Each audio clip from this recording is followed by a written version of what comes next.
For loop. For loop is an entry control loop అండి. ఇది execution అనేది రిపీటెడ్గా జరుగుతుంది. మనకి లూప్ అంటేనే రిపిటేషన్ కదండి. ఎగ్జిక్యూషన్ అనేది రిపీటెడ్గా జరుగుతుంది. ఎప్పటి వరకు?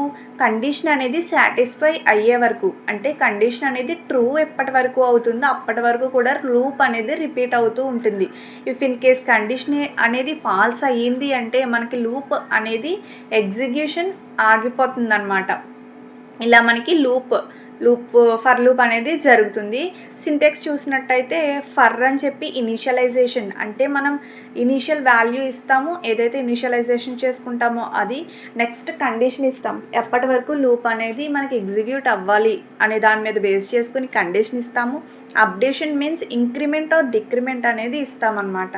ఇవి మనకి లూప్ ప్రాసెస్లో ఇనిషియలైజేషన్, కండిషన్ అండ్ అప్డేషన్ గురించి చెప్పామండి. ఫుల్ వీడియో లింక్ డిస్క్రిప్షన్లో ఇస్తాను, ఎవరికైనా ఇంట్రెస్ట్ ఉంటే చూసేయండి. Thank you.